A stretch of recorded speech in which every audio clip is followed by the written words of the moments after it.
the show you're listening to or watching on the Waterfront with Coach. I almost forgot our show. I'm Marina Hernandez, 137779, currently an ID on the night side at the Port of LA in Long Beach. I'm Ed Barreras. They know me down the waterfront as Coach. And I'm Buddy. I'm in the casual process right now, but I'm a civil engineer in the meantime. Sounds good. So I'm just going to say something really quick, and then I got to go pick up the kids. But I really enjoyed. Let me just talk about the interview because we interviewed Andy Harris and Robbie O'Connell.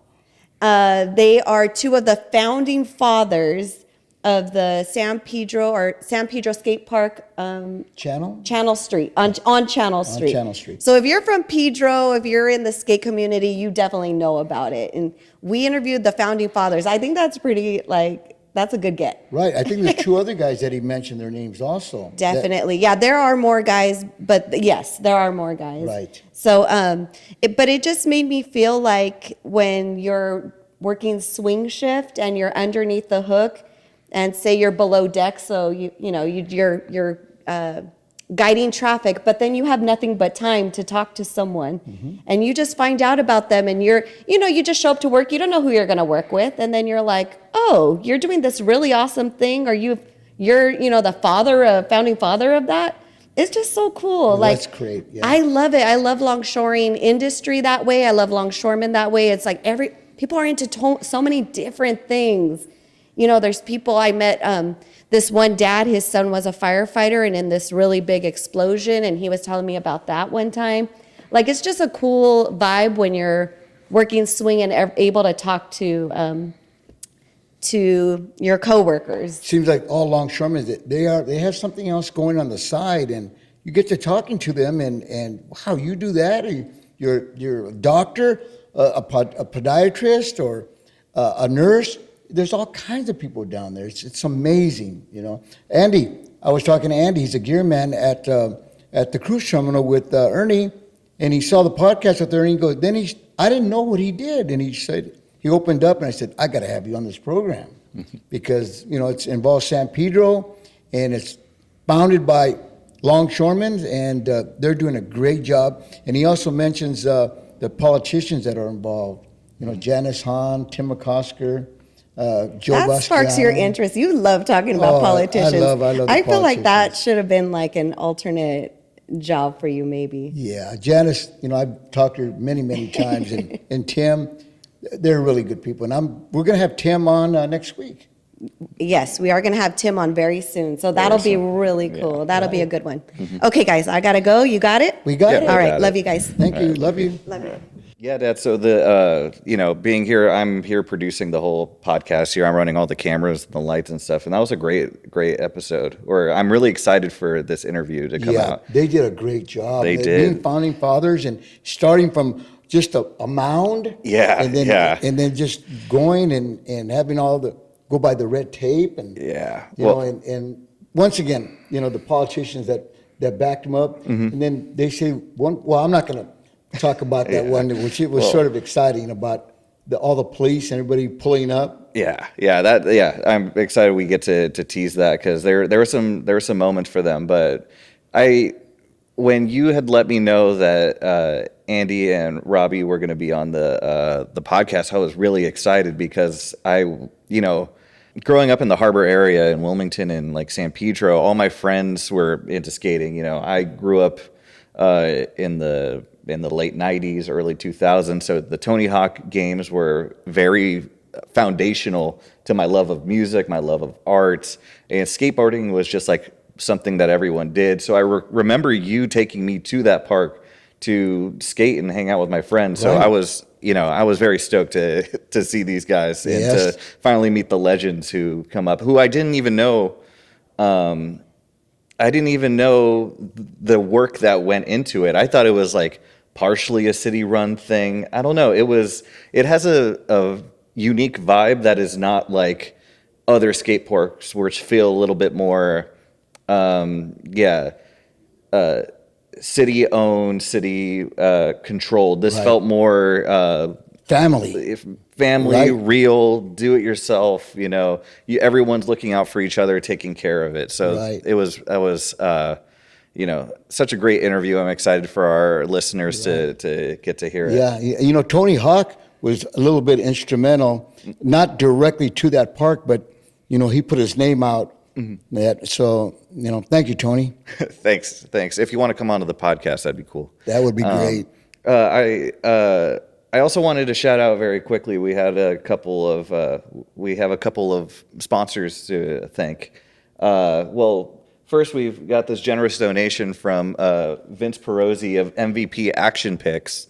Vince, thank you so much for donating this lovely piece. I'm a photographer, and this is an excellent shot. I am very curious how you were able to get this beautiful angle on this, but thank you so much. Right. Yeah. Well, I work with Vince, and his thing is like Buddy just said, MVP Action Picks at Craft in San Pedro, and he's there Fridays, Saturdays, and Sundays down by 22nd Street, and he's got beautiful pictures like this and other stuff that he does, but he does a great job. Thank you, Vince. I appreciate this. Thank you, Vince. If you would like a copy of this for yourself, or if you would like just to see more of his artwork, please give his shop a visit. Tell him Coach and Buddy sent you. He'll know who you're talking about. Right. Where is this, Dad? Is it? It's APL. That's APL. That's APL. Phoenix. That's Phoenix. See, there's Signal Hill, not Signal Hill, but PV up on the back. Oh, there. okay. Yeah. Beautiful. That's APL. Beautiful. I'm sure a site very familiar to a lot of our listeners. Yeah. Also, I'd like to shout out a sponsor for this episode, Espada Brewing Company in Wilmington, California. So very happy to promote Wilmington businesses. Actually, one of my senior projects for when I was graduating Cal State Long Beach was developing a brewing company in a disadvantaged community. So I'm very happy to see it come into town because, the culture of brewing companies or breweries it's family friendly. It's not a place it's not like a bar. Right. It's called what? El Puerto? El Puerto Ale. So I'm not, hopefully they'll be able to see it. Yeah, it's got a crane there and everything. Yeah. Awesome. So excellent. Thank you so much, Espada Brewing Company, for sponsoring and providing me with some El Puerto Ale. It's delicious. I will not drink it on camera, but just take my word for it. It is awesome. Actually, go ahead and get some yourself. Don't just take my word for it. Go support the community business. So happy to have get some love back from the community on this. For sure. But yeah, in the last episode, I mentioned that one of my very, very good friends, Frank Baca, Red, he got in when I get in 1982. That Monday, he was going in for surgery of sciatic nerve, and I just spoke with him just an hour before we went on air here, and he said he's doing real well. Awesome. Yeah. Glad to hear that. Yeah, glad. So hopefully he'll be back to work soon. Oh yeah, maybe we can have him on the show. Yeah, that would be nice. Yeah. That'd be nice. That'd be nice. I'm glad to hear that. To hear that. Right. So yeah, I think with that, I think we've done our housekeeping. Keeping the lights on. Let's get to the interview because I'm very excited to share that with the Great. audience. Andy and Robbie.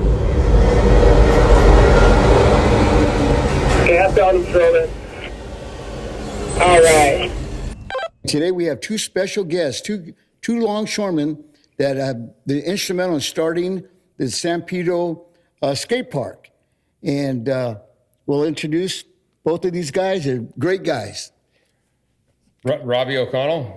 And Andy Harris. I don't know how great I am, but I'm a decent person. You're a great guy. You're a great guy. You're a great guy. Just trust me, you're a great guy. Yeah. Don't set those expectations too high. What do you do on the? When did you get in longshoring? And maybe you can get. Like the actual dates, and I've been in. I think I got 26 years. Yeah, I don't. I think on the BUTR in 06 or 05 or somewhere around there. It's a big blur now. Yeah. How old were you when you started? let's keep that on the down low. Oh, okay. When I started in my 20s. All in right. my 20s. Yeah. Fair enough. Yeah. Like the towards the end of the 20s. Yeah. What board are you on now? I'm on the B crane board. Okay. I'm on the B So you're crane. driving hammerheads and transits and everything. Yep. Trying to get out of the comfort zone and, stick to the cranes, or I guess a trans is, or I don't know, But I'm trying to stay on the ship. Right. But I'm not above taking a trans. I definitely will jump in there, Do you like operating cranes? Yeah, I like it. Yeah, it's an acquired taste, I guess. At first, it's kind of stressful. The work isn't really stressful, but like the people around it. Right. I've been down there long enough. I've seen some people get banged up and hurt and whatever, and I just don't ever want to hurt anybody. A lot of pressure. I know you've people just. The other day, I heard some manager drove into a bomb cart. Manager's driving, and there's a UTR, and just so. But Wow. yeah, It happens. it happens. It Yeah, definitely It's happens. crazy. I'm surprised it doesn't happen more. Okay, let's go to Andy now. Andy. 133435.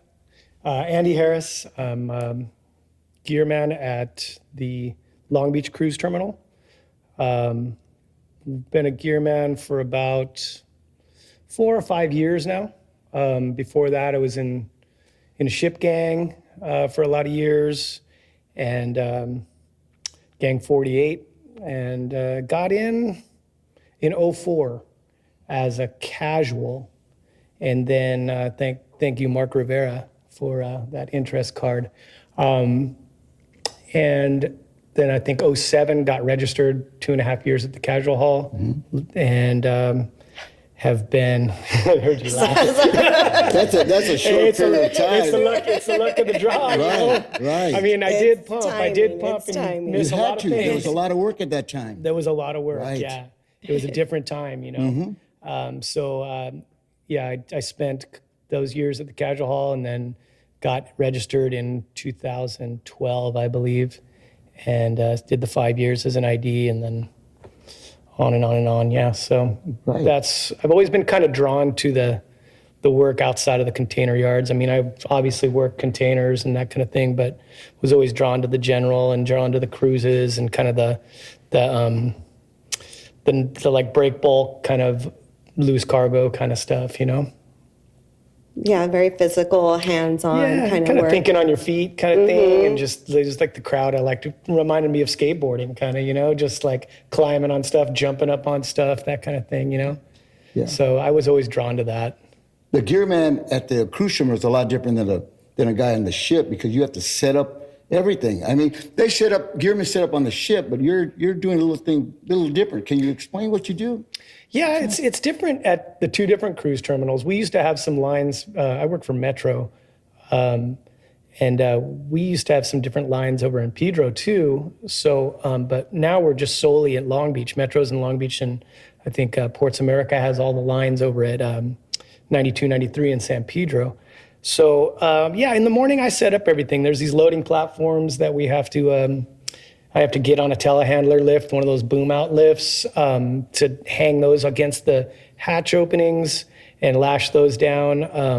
I have to fuel. The good thing about my gear job is that the fueling is kind of minimal compared to a lot of places. Mm-hmm. Like when you're at a container terminal, you're fueling a lot of equipment. You got a lot UTRs, top handlers, transtainers, all the clerk trucks, all the operations trucks. Here I'm dealing with a handful of heavy lifts and a handful of propane fueled small forklifts. Mm-hmm. So the fuel side is the way I like it, but it's a lot of setup and a lot of just and breakdown at the end of the day, taking those platforms off, just making sure everything's ready for everybody and safe and operating. Make sure the trains are running properly. Yeah, and- the trains. We've got some trains for people that haven't been there before. We've got these trains kind of like you'd see at the airport, the luggage trains that you have there, that we have there, and just have to have them running and make sure that all the doors and latches and everything are not falling apart. Right. Yeah, you kind of make it seem easy, but like Ernie was saying, there's 5,000 passengers coming on and off. Yeah. In a short period of time, you're really Yeah, like, no, for sure. Maybe because you've been doing it for a while, it seems like, oh, this is like, all I'm doing is taking off hatches, but you're like working. Yeah, Yeah, heck I yeah. mean, I have like certain periods of time where I really have to go. I'm there. Oh, I'm the okay. first person there. I'm the last person to leave. Gotcha. But it mellows out in the middle. You know what I mean? Because once the operation's running, I'm just kind of making sure that things are running smoothly. Whereas in the morning, it's like get everything ready before 7 when these guys are coming in to work. Ernie's checking these guys in at 7, and everything's got to be set up for them to get rolling, or everybody's kind of looking at me. Yeah. So what time do you get there? I get there at 6 usually. Oh, okay. Yeah, I get there at 6, and then usually whatever time the ship finishes, I'll be there another hour after that, just putting everything away and cleaning up. He does an awesome job. Every once in a while, you get things that happen. God forbid, a piece of luggage goes in the water or something like that. Oh, I've seen that. And so you gotta be there, grab the, kind of like an unlocking pole on the ship. You gotta have one of those, couple different sizes handy to where you can get down there and pull that thing out as quick as possible. Does it happen often? It doesn't happen as often as you'd think. Considering like there's a bunch of luggage in those things, and things are jostling around. But no, I mean, I've seen some bad ones over the years. Believe me, I've seen some nightmares. But thankfully, it doesn't happen very much. Right on. All right. Well, this is our show about our life on the harbor and life on the waterfront. You guys are from the San Pedro Skate Park Association. There you Did I go. say it correctly? Yeah, SPSA. Okay. And so that's just actually that was Portland. I watched a documentary that y'all were in. Yeah. April Jones did an amazing job on that documentary. I have a lot of questions. It was just really good. One thing I learned was that was Portland owned by the Port of LA, the skate park on Channel Street, under the freeway. I'm going to start with you, Robbie, because you said that you were skating there before it was anything. I grew up in San Pedro from like probably age 4 or 5, and it's hard to it's not that hard to explain, but the brotherhood of skateboarding through like the 80s into the 90s, it was a lot smaller than it is now. That we've entered in the social media era and whatever, and it was pretty tight. It wasn't as like popular as it is now, but For sure. yeah, that was like a skate spot. At first, it was a BMX track. There was like a thing called Harbor BMX down there, and that was another thing. I would go down there, and I would have my bike, and nope, where's your mom and dad? And I don't know where my mom and dad are, And so I would be like on the outside, and I used to jump the fence.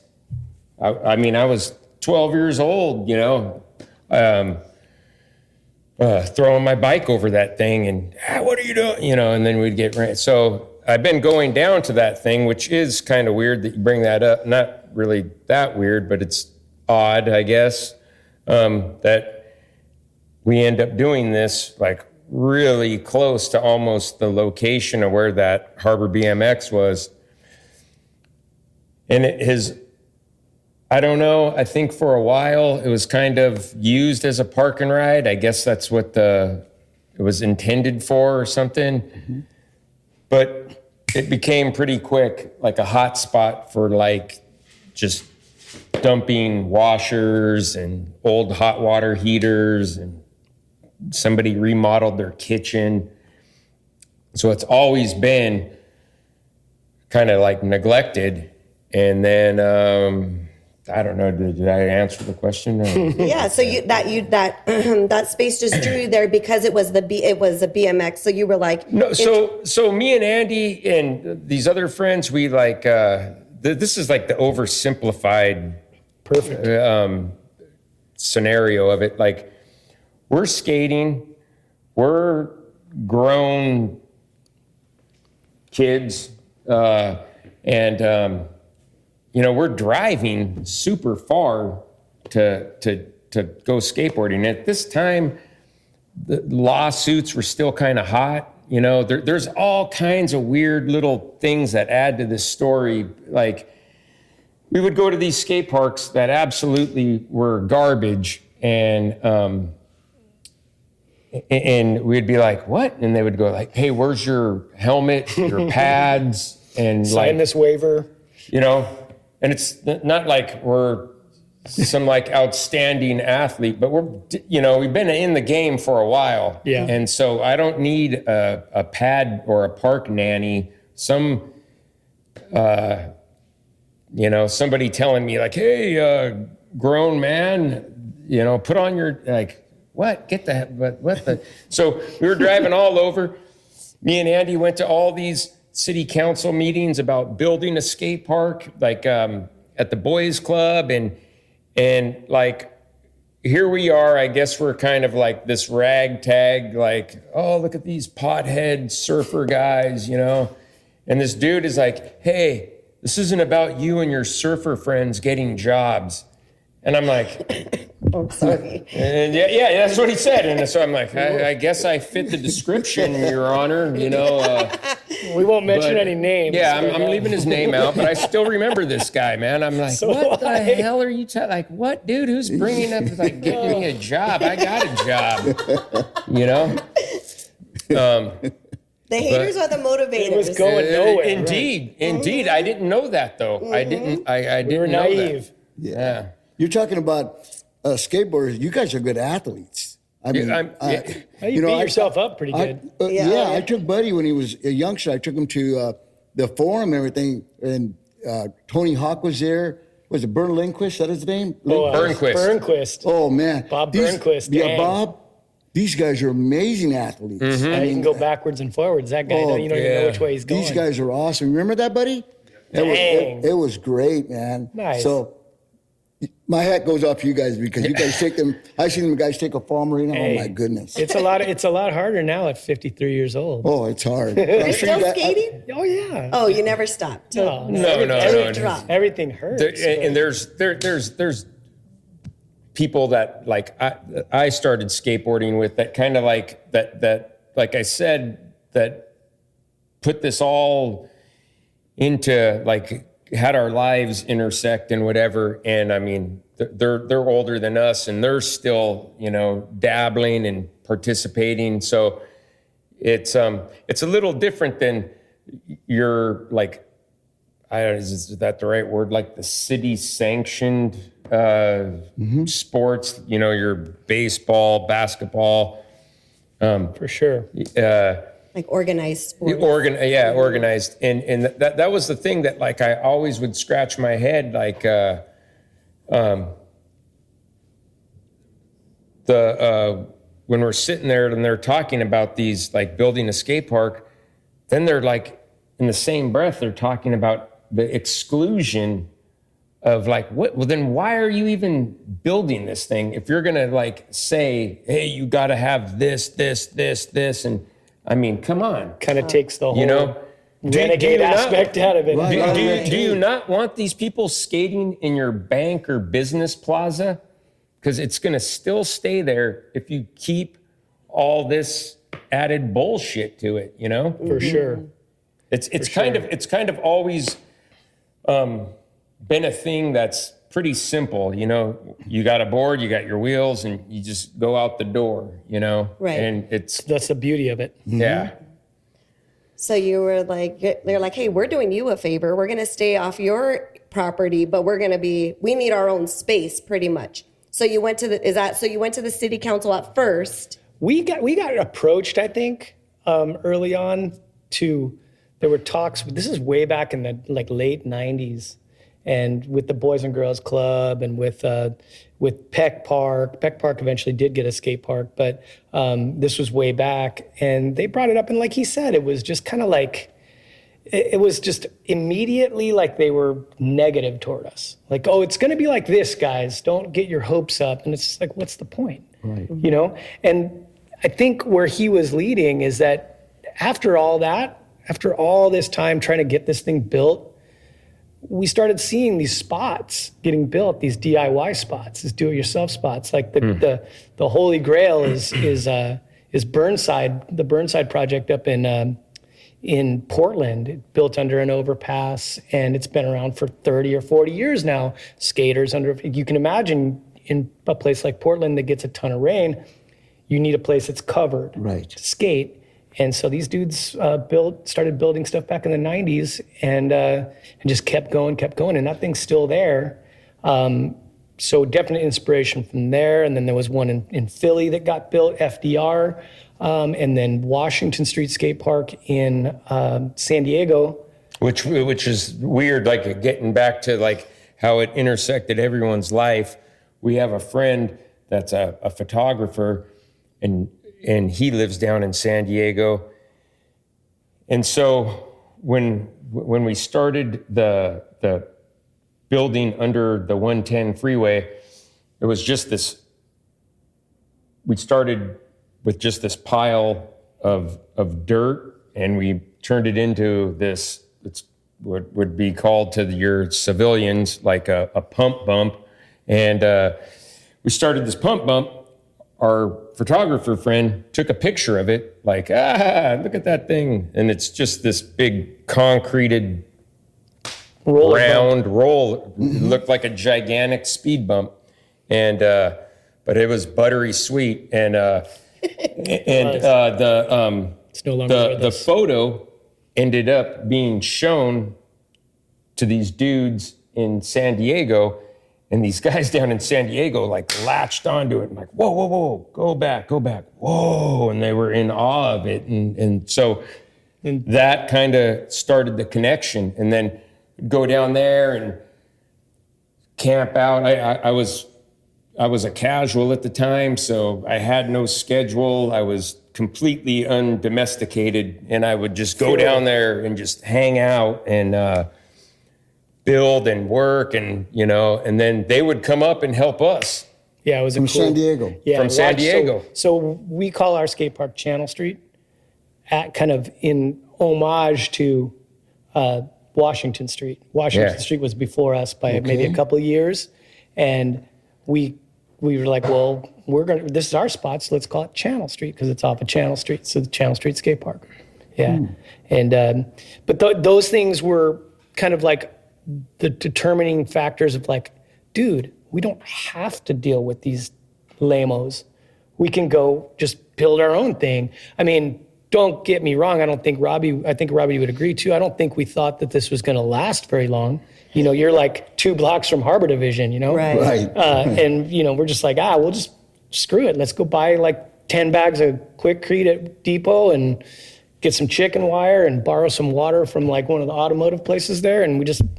It was so weird. Figure it so out, crazy. So you guys actually built it, right? Oh, yeah, Yeah, we built the whole thing. You guys yeah. built it from Every stick of rebar, like, I could tell you all kinds.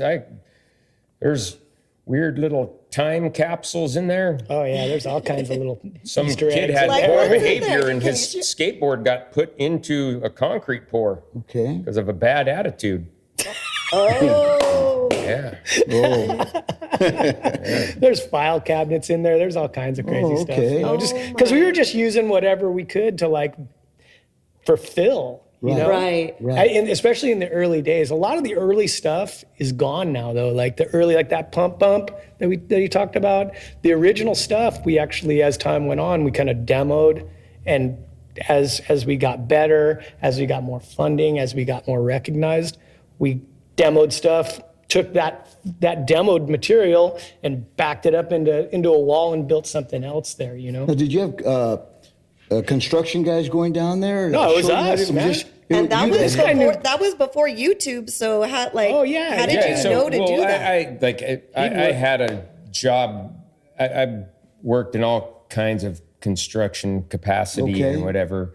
But And there was a lot of other people nobody involved. was like a super like pro at this, but we did have a friend of mine that just really rallied behind it, and he was or ours. Scott Smith, huge tip of the hat to him. The dude, he just, I used to skateboard with him when we were like younger kids, and or he was a young man and I was a kid, or you know, we're all men now, but that's another story. Anyways, he totally was into the idea of, and I mean, he had his concrete pump, and I mean, he's like, dude, we're gonna get down and dirty here, and It was awesome. God bless him. Wow. Yeah, It really opened it up. Yeah, he was instrumental Because in we building went your from- park. Yep. We went from, you know, bag mixing, just stealing water, like just coming up with whatever we could come up with. And then when Scott got involved, because Scott was a pumper in town, so he's pumping jobs, right? So this dude would be like calling us on the phone and be like, hey, I got this. we got a extra truck yard. up in PV I got right half now. a yard or Yeah, We're coming down there. You better form some shit up right now. Wow. Yeah. So we would just form up some flat bottom or something quick, so we could pour some concrete, you know, because the name of the game was it was free, you know, and we Yeah. had this guy that was going to go out there and pump it. He knew a little bit about finishing, and then you know, as time went on, you started to kind of people get attracted to this, you know, like they see feel it, the energy, and yeah. they want to be part of it. It's a community effort, and so guys showed up that had skills, you know. The other guys that are skateboarders or not, they just saw the effort and saw the community, and it being Pedro, which is pretty tight knit. It really worked. I think I mentioned to you one day when we were working that it's very location specific in a lot of these things. Like, I don't think this works in Palos Verdes. I don't think this No, I works don't think so. in Torrance. I don't think it works in a lot of the cities around here. It works here for a variety of reasons. But one is that it's kind of like, in a lot of ways, there's the neglect. You know, it's almost like a good neglect, you know, like that's why I kind of feel like artists for years have been kind of coming to Pedro to, like, that was kind of the little haven because it was cheap and you could kind of do your thing and not know he's going to really care. I kind of feel the same way as down there, you know, like it was just this eyesore spot. Like he was saying, like Robbie was saying, it's like illegal dumping and heroin guys and just like and we homeless. cleaned it up. And we cleaned it up. Yeah. Yeah, it's yeah. not- So we got rid of all that, and obviously we not to interrupt Andy here, but it wasn't like we were like super like vigilante, but it did. There were times where we had to like go, nah, man, you got to split, you know, and run somebody out of there, you know. For sure. To this day. For sure. You know, which I sometimes it doesn't sit good with me. Like I'm like, man, we shouldn't have to be like they should have little hands-on, like, you know what I mean? Right. And but Like the city and getting rid of like people that are yeah, Not yeah, well, like yeah, that are not there to We skate could and- walk out the front door here, and you'll know exactly what we're talking about. Like right here on what was that? Avalon. No, not Avalon, but the D Street, maybe, right under the or- ficus, that crazy like, and you know what I mean? It's you know, and then there was other stuff where people would show up and were like pretty much living down there, but were totally positive additions to what was going on down there, you know? Crazy experiences. Yeah, man. it needs to be written down. Can you Somebody's got to share one? write it down. Let's Well, like audio. just like tweakers living down there, but also giving this tweaker lady a bunch of tile, and she just did a mosaic. Like in the middle of the night, she's up. You know, she's up. Is that how one of the mosaics? No, I mean, that's just one of them, but it's just one example of like, and you know, even these are people still, you know, Right. regardless of, you know, what state they're in, there's people down there that, that were living down there that could see the beauty in it too. Right. It was kind of nice to see that, like he's saying, like you had to boot people out all the time, and we still do.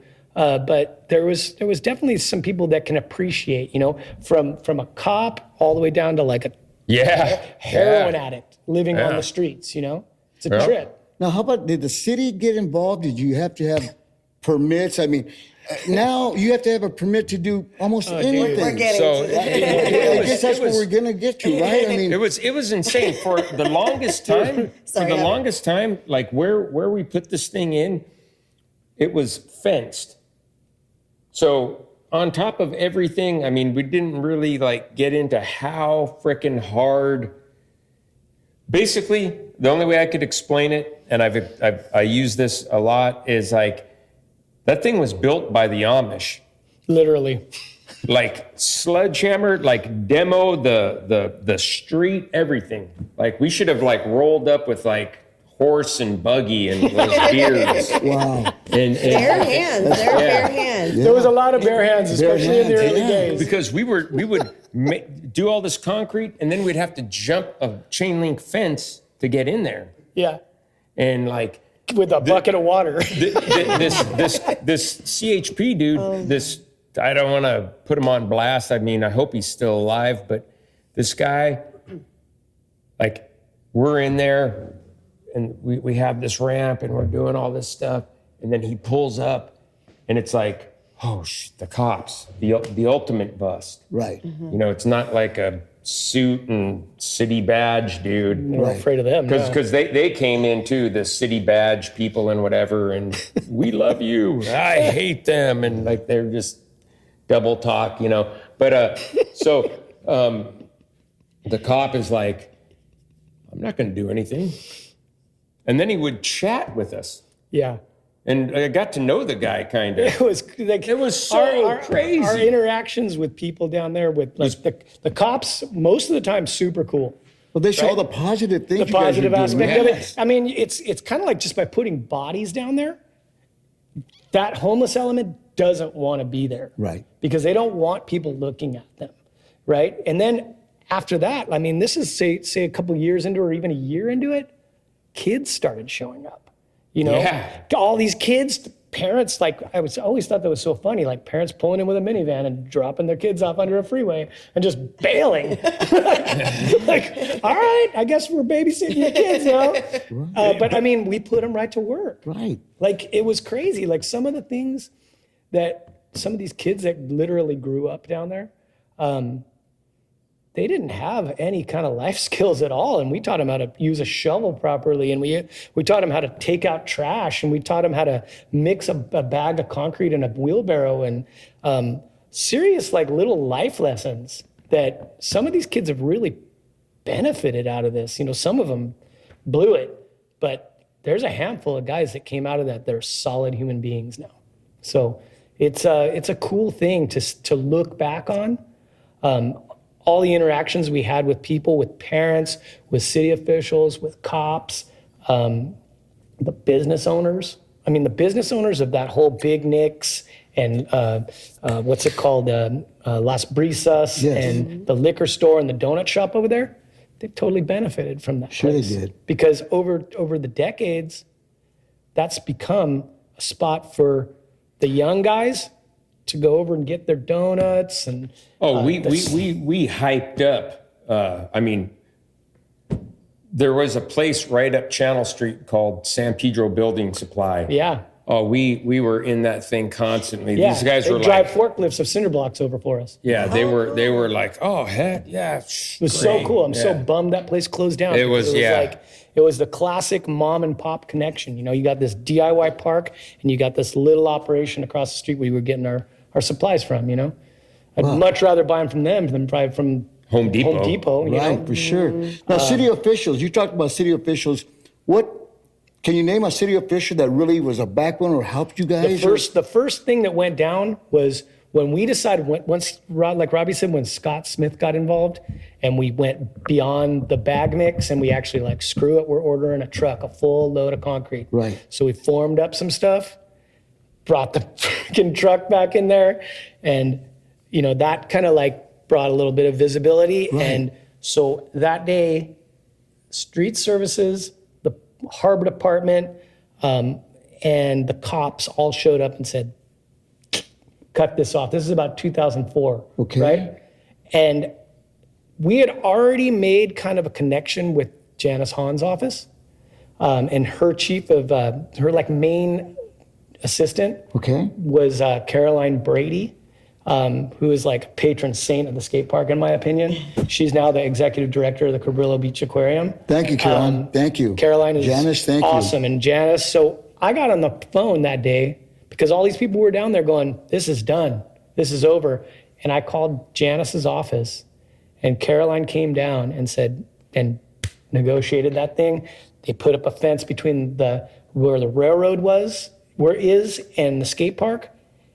And that was one of their issues, is that there's, a skate park right next to a live railroad track. So they put this fence up that's still there to this day.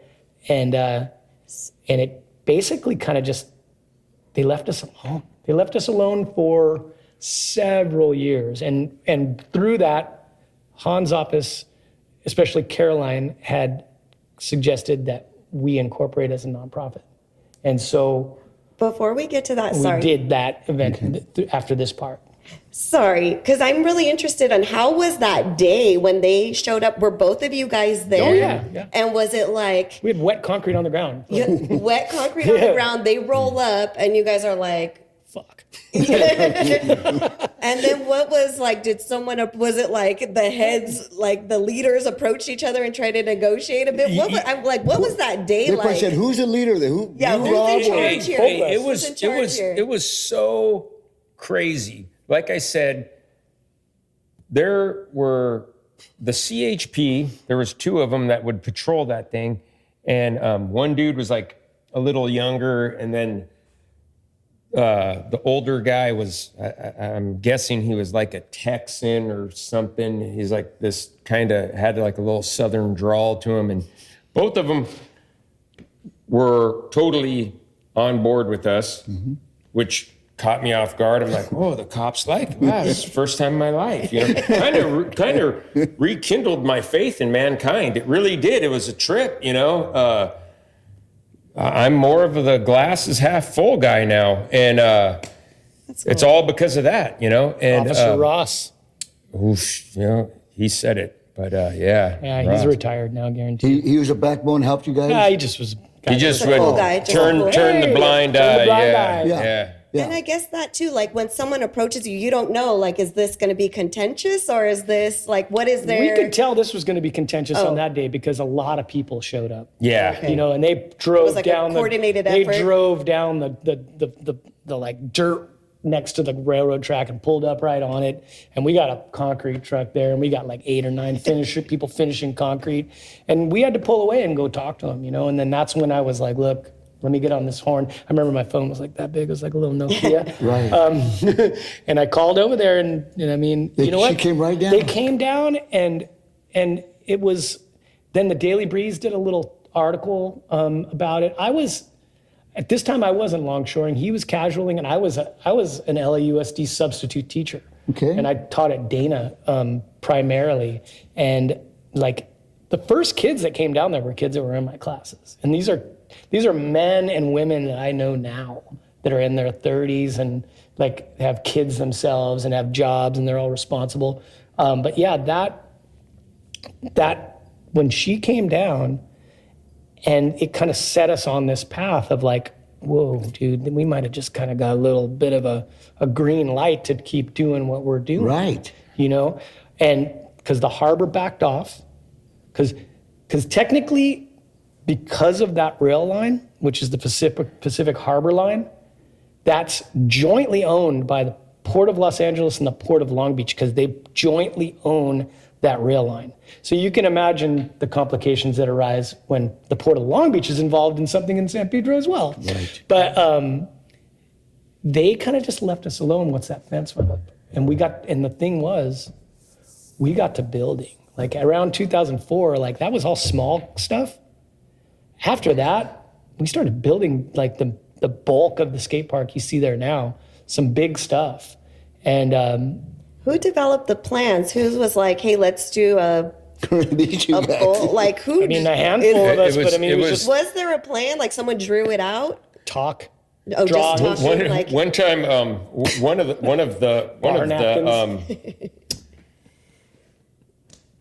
of the plans is on Carolina Place, 36th and Carolina, in the street.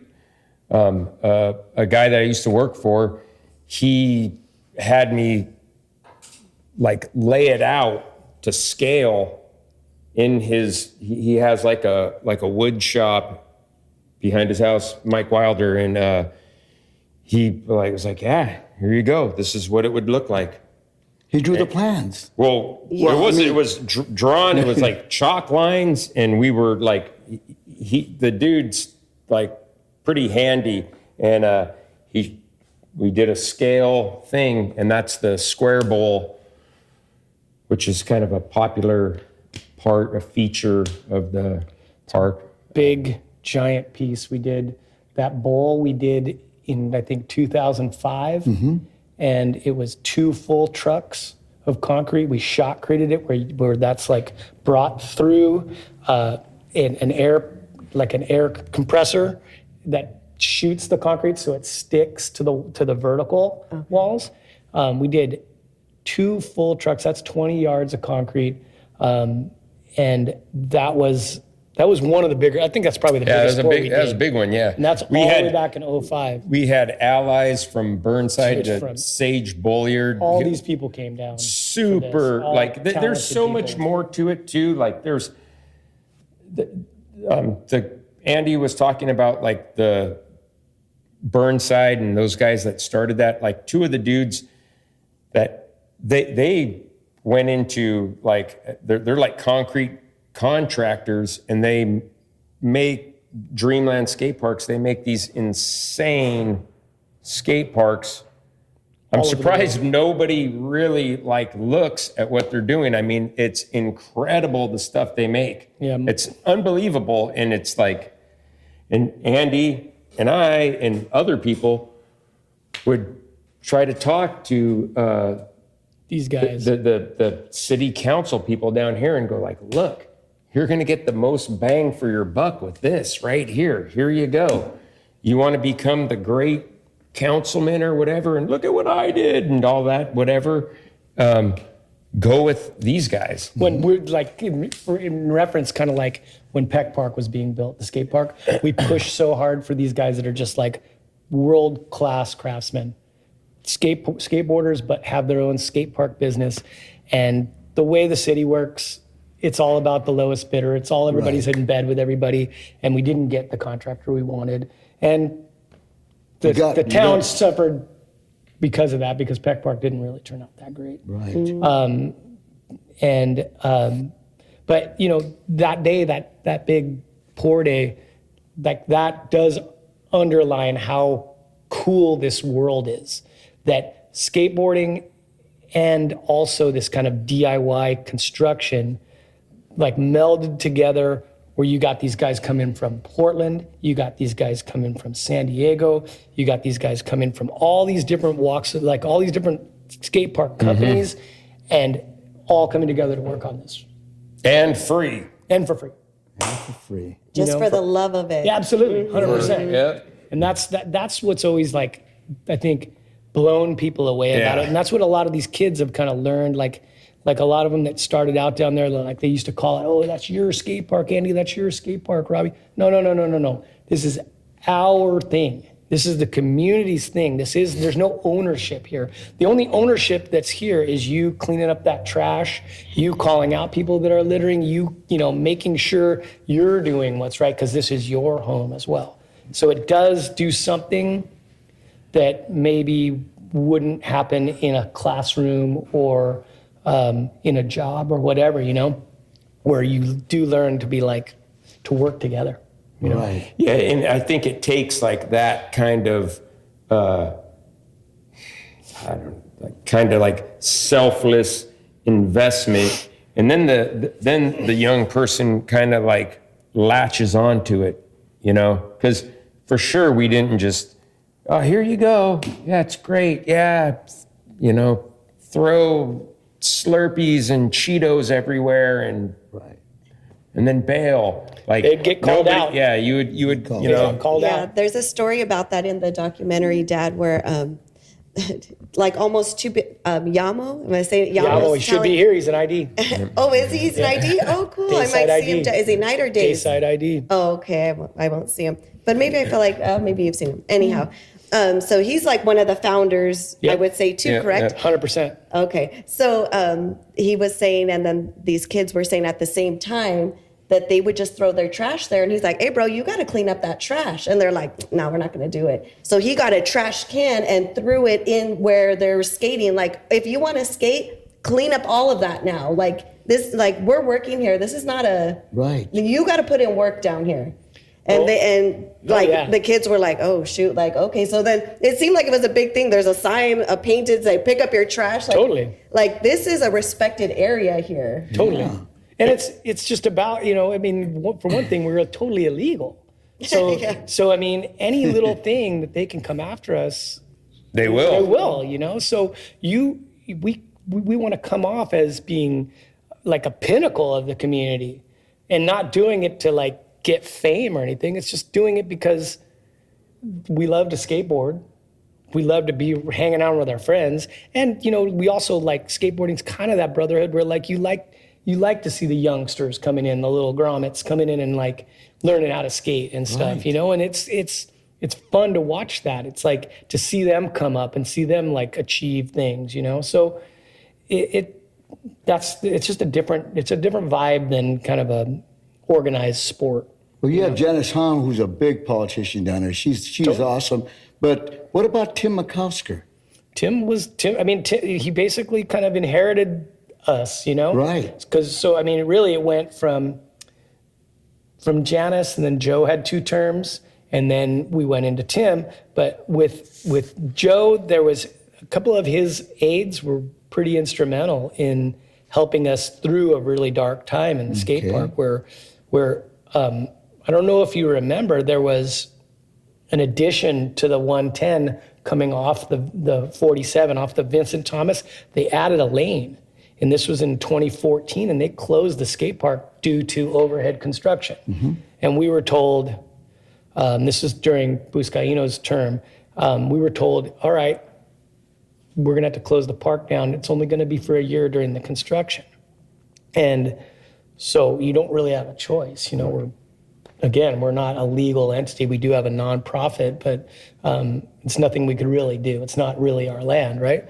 So we had to allow that to go down, and when it went down, it ended up being 7 years. It just dragged on because that kind of opened a can of worms where it went from, oh, it'll be no problem, you close it back up. But then the port, the lawyers, because we were just kind of running under the radar, and they're like, right. Wait, what the fuck is this?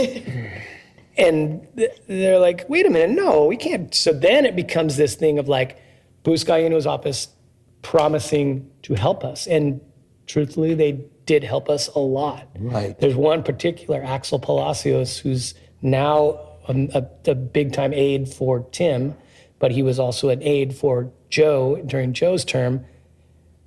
I don't know if we would get through this without him. Right. You know, made like a lot, because we had to do a lot of things. We had to jump through a ton of hoops. Like, we're talking go downtown. We had to basically, what it ended up being is, okay, if you guys want to reopen this, first of all, we have to transfer the land. It's got to leave the port and it's got to come to the city, okay? Because the port was like, nope, we ain't doing this. So, but the port was open to transferring that land. That took a long time. But then once you're in the process of this, it's like, oh yeah, you're gonna have to go downtown, LA, not Pedro, and you have to go to planning. You're gonna have to go to building and safety. You're gonna have to go to sanitation. You're gonna have to jump through these hoops and get all these things checked off. Basically reverse engineering this. We never had plans, like besides like what he was talking about and stuff we drew up, right. You know, yeah. But we literally had to have plans. which was amazing. Let me. Dude, there's get in there. there's another part to this. Like again, how it kind of it brings out the good in a lot of people. And I'm not trying to get into some fantasy land of, Go there, man. marshmallows and unicorns, and it's still, there's a lot of dark shit going on. But my daughter's born. She has a friend that she meets in preschool or whatever. This guy's a Canadian dude, and he's a architectural engineer. And he goes, oh yeah, I'll draw you a bunch of plans and stamp them. It's just another example of it. Yeah. Oh, cool. It's just another example of it. You're yeah. going It's from like it was meant to be. Like Yeah, just things are falling into The place. sun, the moon, the stars. Yeah. well, and it's Right, also right. like there's no denying the like draw of it. This is for the Because kids. people are You're just talking sick about of the like kids. corporate bullshit, Yeah. Like you want something that's real, and this is about as real as you can get. For sure. So yeah, that's Matt Timmers, man. Yeah. Matt Yeah. Timmers Yeah. drew the plans, like amazing. Awesome. And then you go through and get all these things. And I mean, there was Rebecca Liu. She's Doan Liu, who's another politician kind of person involved in all that world. That's his daughter. She worked for the city for a while. She came with me downtown. She walked me through this stuff. She showed me what to do. And we got through these hoops. It's like insane that we got through these hoops. Like everybody was like, it's done. Even me and Robbie were like, this is going to be done, man. This is just dragging on. We're never going to get this place reopened. It's just going to sit there and got repopulated with the homeless. And it was crazy because COVID kicked in and like it was insane. It was so, and you know what? And that's a good part to like bring up, because it forced the city or officials or whatever they're called to look at when the ball's in their court.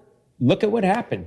Look, there was like full on encampment, just this nonsense. Complete just, and you couldn't do it. I'm not like judging somebody that's strung out to the bone or whatever, but it was unbelievable. And so like what he's about to say is they would kick us out for jumping the fence and cleaning up, just taking, while it was closed, taking all the, everything out of there. And the cops would, this time, they weren't cool. They're like, hey, port police. You can't be in there. And I'm like, what are you talking about? There's a makeshift like residence built up here. You know what I mean? And they burnt it down, dude. And they're like, no, you got to get out. And I'm like, oh, it was whatever. that was a very weird time. Yeah. So then prior to that though, I'm going back like right before the overhead construction kicked off. So they're putting on this lane expansion thing. It gets off right next to, oh God, I almost knocked. Okay, so the off ramp right next to Harbor Division Police Department. They put this thing over there. It goes out to public bid.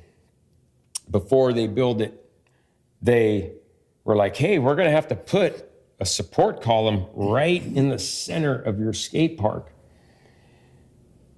They have this meeting with this dude, and he's from Ventura. Do you remember the name of that? So the contractor that was going to build the contractor that got approved for doing this work. He goes, yeah, have these guys come down. We go and we meet them in this little like bungalow trailer thing on Beacon Street. On Beacon Street, right behind where the windsurf place used to be, and he would go in there, and I'm pretty sure the guy's name was Brett, and he's like, yeah, hey, what's up? Oh man, yeah. He's like, my foreman on my job said none of his men are going to touch your stuff. We refuse to tear this down. So they moved the column. They moved the column. Freeway column. Wow. That's They moved crazy. Yep. between the railroad, out of the bowl, onto the railroad. Remember those surveyors were there and they were bitching at us? Yeah. You gave us a whole bunch of more fucking work because they had to move this thing out of there. That's amazing. Crazy. So there were people that were in support, like in key positions, just like Insane. actual people, not Isn't that a trip? Like- yeah. if you took that person as a person and not as their job, you know, like Yep. as their job, they'd have to say, no, you can't do it. But as a person, they're like, hey, I support what you guys are doing. Yeah. Yeah. That was just a really dark time because we were just going through the motions of how to get all this stuff done. I mean, and the younger guys were getting pissed. I mean, they were bummed about it, you know, like they had this whole kind of world developed, these youngsters coming up and learning to skate. A lot of them were getting sponsored. Some of them turned pro, and then it just falls apart, right? I mean, even during I don't know what year it was, but it was in the middle of all that. Joe Buscaino had a commencement address at San Pedro High, and he brought it up.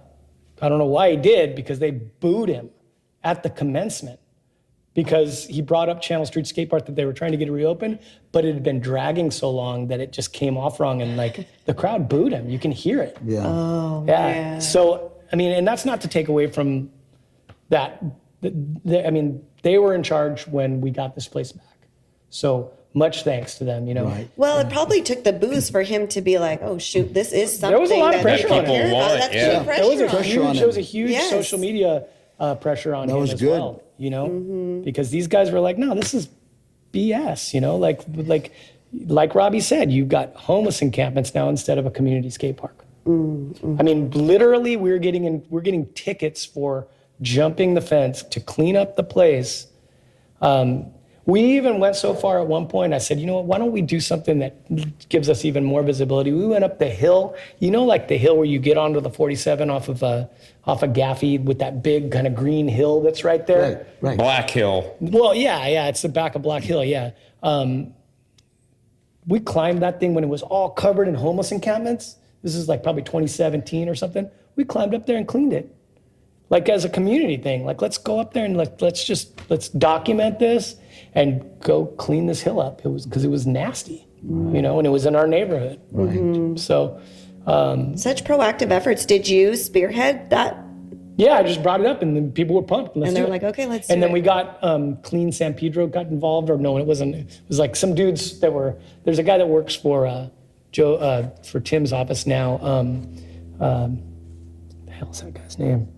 Anyways, he got involved as well with his organization. We went up there and cleaned it. Nice. So what was motivating you guys during that dark time? Because you could have easily just been like, F this, like, let's try, or I don't even know. Like, what was motivating you guys to be like, because to keep going down to downtown LA, keep up with this process? You know, for me, Axel was the only one in that office, at Joe's office, that was like, we'll get this done. We're going to get this done. And, you know, and maybe a little bit of like just seeing what had developed down there, not only my experiences, but especially like the younger group, to see like, and then they built Peck Park as a result of that while we were closed, and it didn't quite turn out what we hoped. And we all kind of felt like, oh, they want to build this other park so they can just say to Channel Street. But I think it was kind of a little bit of a grudge, like, fuck, man, this is bullshit. We should be able to get this thing back. This thing was so awesome for so many years. Why couldn't we just get this back? And, you know, it worked out so far, at least. So in the film, it shows that you had like a celebration and then Buscaino came, Yep. and because you had the blueprints to redo it, but then there was still a lull after that. That sometimes happens, I think, with politicians. They get overeager to like really have a win, and maybe they jumped a little too quick on this. You know, like, okay, we got the plans, we got the construction documents. The next day, we had the construction documents. I'm like, hey, we need to get in there, and there's locks on these gates. So we went and just cut the locks, and that led to being, you know, cops coming down there and shutting it down again. And it's like, well, what the hell are we supposed to do? We got construction documents and we can't do construction? Like, So it dragged on for another several months, and then they finally got through that impasse and got it to where they basically gave us the keys, and we got put in a department, the Department of General Services, which we still sit in for the city of Los Angeles. It's not Rec and Parks. It's General Services, and we have a lease, 20-year lease with the city of LA. No money involved, but we do have to pay our own liability insurance. We do have to provide, right now we're not providing them because of construction that's going down there adjacent to the skate park, but we do have to provide bathrooms. We do have to provide a trash removal. So these are things that come out of our organization's pocket. And the liability insurance is the biggest deal because it comes up for renewal every year, and it's a pain in the ass to get it renewed because nobody wants to take this under their wing. You know, I've actually heard that the insurance company that we have this time around also insured Evel Knievel. So that shows you the level of what people want to be involved in here. But sure. So we do have to pay those things, and we do have to keep that up as part of our lease. Where does the funds come from? Fundraising, location shootings. They do a lot of like film, like commercials, that kind of operations down there. We've done a lot over the years down there with that. That we get, you know, a donation from whatever. Like recently, we did one with I think it was like Meta, you know, like the Facebook company. They did a commercial down there, and we got a good chunk of money for them utilizing the place for the day. You know, they donated to our nonprofit, basically. You know, they still have to go through all the normal paperwork of dealing with the city and Film LA and everything that comes associated with doing work in the city, film work. But they also give us a donation, you know. So fundraising, doing like, we usually do 2 events every year, like kind of a contest, concert, barbecue kind of thing, big raffle, that kind of thing. We've done things over the years with the Toberman House. We've done stuff with the Boys and Girls Club where we do these community givebacks because we have a lot of connections with the skateboarding industry. So Vans, a couple of the local skate companies, Girl and Chocolate, have donated equipment. And then we get like somebody like Toberman to come down and bring some guys down, kids down, show them how to skate, give them equipment. We've done some stuff around Christmas a couple times, but all those things are usually coupled around like a barbecue and a raffle and things that, you know, people come and throw dough into the hat, you know? So it's a mishmash of stuff, but it's always a challenge because we never know how much that insurance is going to be every year. Right. So where would you say the skate park is now? Do you guys feel like it's smooth sailing from? Yeah. There's always just questions, you know, like what I was mentioning recently is we've got this construction project that the port and Caltrans are doing right now. So if you're ever driving along North Gaffey and you see on the opposite side of where Target and Home Depot are, on the opposite side of Gaffey, there's a sidewalk with like benches and grass and landscaping. That's continuing. They're building that out to where it's going under the freeway and jogging out and into the parking lot. And there's this walkway that's being built that's going across the parking lot, but that's involving landscaping, lighting, surveillance, plus they're redoing the entire parking lot. The parking lot's in bad shape anyways. Just hasn't been re-asphalted in decades. Years, yeah. So they're going to be doing that right now. I think in the long term, this is a good thing. It's a win for us because it kind of cements us even more, and it's like more into the community. There's a walkway going through. There's lights and that kind of thing. But it did kind of uproot us a little bit. We had 2 40-foot containers down there with all of our stuff. We had to move those. Those are at Yang Ming right now. Right, I saw them. And there's we don't have bathrooms down there right now. We don't have our trash removal. So while it's good that we're not paying for that right now, it sucks because the place gets dirty. Right. And people are going to go where they're going to go. We had one of our associates cleaning out some number 2 out of one of the bowls yesterday. You know, it's just It's the reality of the situation, you know. It's it sucks, you know, because when you do have those facilities down there, you can't just leave a porta potty down there though. You have to have we had like a enclosure around it. Yeah, it's crazy. Because it'll get wrecked like Yeah. immediately with people passing through, you know. People So, like living in it. yeah, literally living in it. Seriously. Yeah, so people Yeah. were sleeping in the porta potty. You know, they'll like go in there and close it up, and you know, it's wild. Or they'll go, because we have it locked up, right? Yeah. They'll go right in front of it. That's the problem. Yeah, It sends a message. I think maybe they're like, oh yes, a porta potty, and they're like, God damn it. Yeah, they're like, well, I gotta go. Yeah. But yeah, I mean, to answer your question, it feels like we're always kind of tenuous. It's always kind of like we don't know what's next, you know. You know, and there's like after a while, I don't know.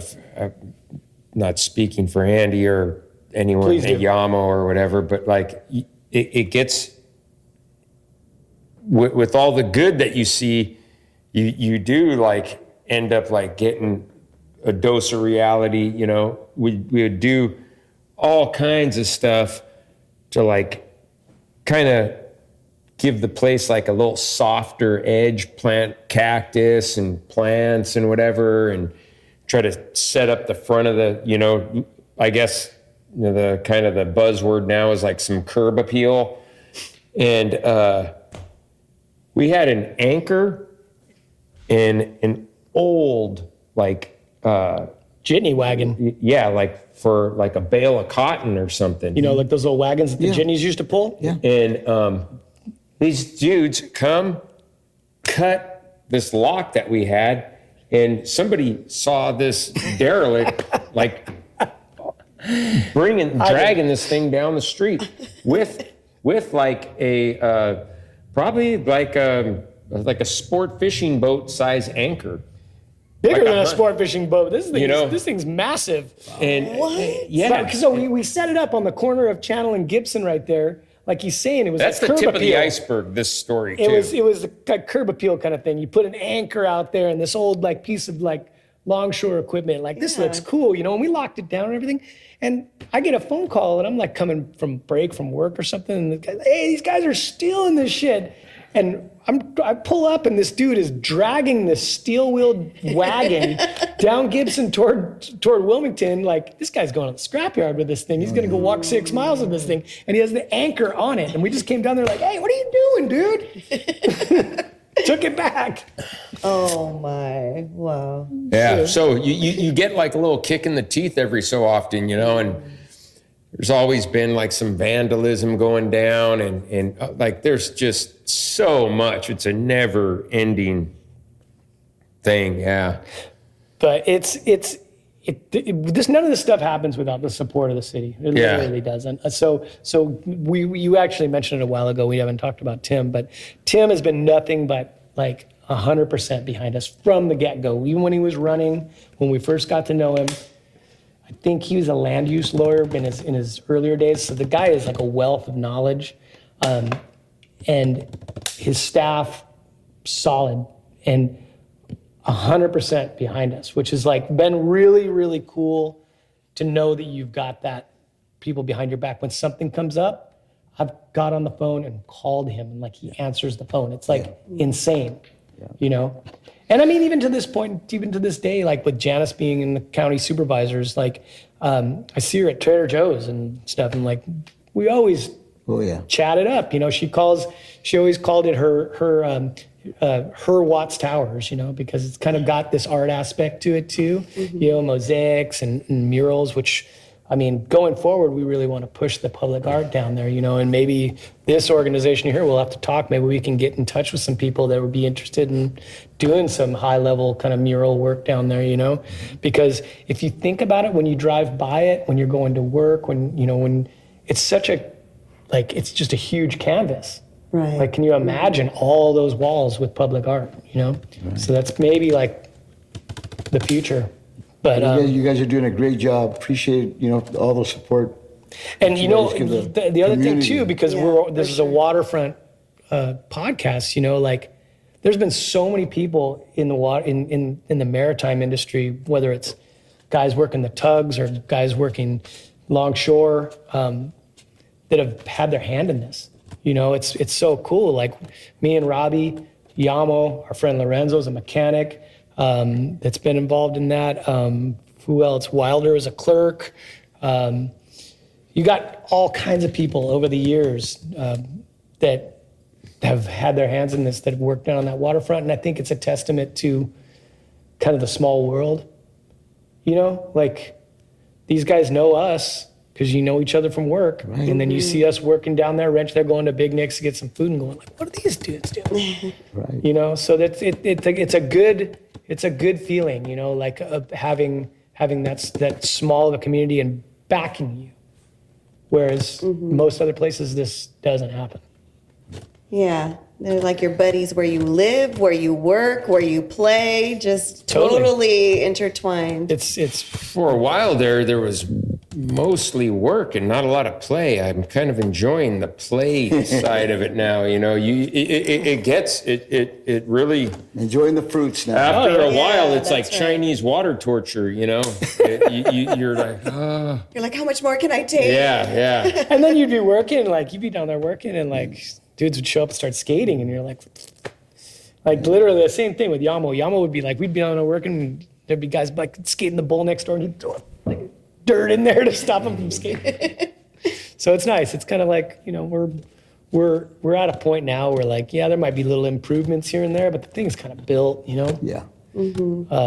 But I would love to see it continue to prosper and become even more part of the community, especially through the arts, you know, especially with the murals, that kind of thing.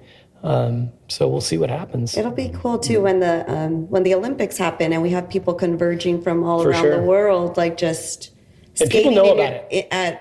Yeah, right? Yeah. These I mean, so how many DIY skate parks do you think there are? There's so many now. Oh, there are. there- Okay. But back in the day, there wasn't. There's probably like 5 or 6. that were yeah, like probably the- about 5 or 6 that. Well, I could name them: Washington Street, Burnside, Channel Street, FDR. Oh, there was a good one up in called Border Town that was in Oakland. RIP. Yeah, and you got Lower Bob's, San Francisco. and there's another one that Murarana and Josh that Flower Shop. no, well, there's that thing, but that's like Treasure Island. Treasure Island, yeah, that island off of the bridge there, up in the Bay Area, and then you're forgetting about Marginal Way, Seattle, right across from the docks. excuse me, in Seattle. yeah. There's a road called Marginal Way, and they named the skate park after that road, kind of like in the same spirit as we did Channel, and those guys at San Diego did Washington. Marginal Way, right across from the Port of Seattle. So and so because of that, like those are like the big ones. But over the years, like DIY parks have just popped up everywhere. I mean, April's gone and traveled all over Europe and done all these DIYs in Finland and Germany and England and all this stuff. So really cool to like see it blossom because it's this use of landscape that, like, think about what that space under a freeway, what is it for? You know, really, besides parking and illegal dumping. It's a good use of empty space, I think, you know? And it can be better too. And like I've talked with Tim about it, and it's like now, you know, I'd like to see like a half court and Dude. really lock it in to like where court this basketball. is for this. Obviously, it's a skate park. Feel free to use it, you know, however. And but the outside of it, you know, it's if you're just like, you know, John Q. Public, it's a little trying to like get in it and like look, and like if you have your son, like I want to watch my son skate in here, you know, it's there's the archway, which is kind of easy to get into, But if you're like on the deck, it's a little bit of a climb up there and to get up there. You were climbing on it the other day. Yeah, I was up there. Yeah, I ran into him. Very proud of you. Yeah. This is the first I've heard of it. I was up there. Yeah. I gave him a little tour. Yeah. Oh, that's pretty cool. This one Like, what young were you couple- doing This one there? young couple said, "Hey, are you gonna go skate?" Oh yeah, I'm gonna go skate. That's right. Right? That's right. Are you gonna go skate? Yeah, you know. I've had to like advise against it a couple times. Like some people were, I'm like, hey, you know what? It's don't not- even go up there, you know. But yeah, so like it would be cool if the outside kind of was a little bit. There was something there, More you know, dialed in, like like some pull-up bars, dips, like everything. You got this so-called like the bike path or the jogging path or whatever it is, you know, what's going to get people to go down that thing? Right. You know, unless you want to jog on it, you know, unless you're going there, I'm going to get on that thing, I'm going to ride my bike and whatever. But if you put some bells and whistles to it and like had some features, I can go down there and then end up at Machado Lake. I can go the other way and they got a half court and they got, you know, it kind of, to me, I don't know. I'm not like a city planner or anything, but murals, it seems you know, like, like can you imagine like one of those big pillars, those big rectangular pillars down there with, if we got like a super talented artist to do like a giant mural of maritime history, local maritime history, how cool would that be driving by? yeah, like Chicano Insane. Park in San Diego. Yeah, you know, like the overpass of the Coronado Bridge in San Diego, Chicano Park. It's all Chicano-based murals on the pillars and everything, and it's absolutely amazing. Well, maybe somebody that's listening to the podcast here will. Let's get it. Let's look make you it happen, guys up and artists. everything. But you guys did a great job, and I appreciate it. Yeah. And I'm sure all the longshore industry appreciate you guys for your effort. I You guys don't appreciate get the paid hell or out of anything. this longshore industry. This thing's been, for sure. nothing but blessings. And, Absolutely. For sure. You have anything closing, Rita? No, I think that's, I heard it all. I feel honored to be in your presence, you guys. Likewise. Shit! Wow, I've never.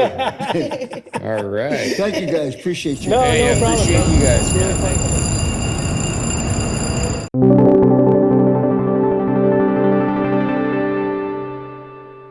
Thanks again for listening. This has been On the Waterfront with Coach, hosted by Edward Barreras and Marina Barreras Hernandez.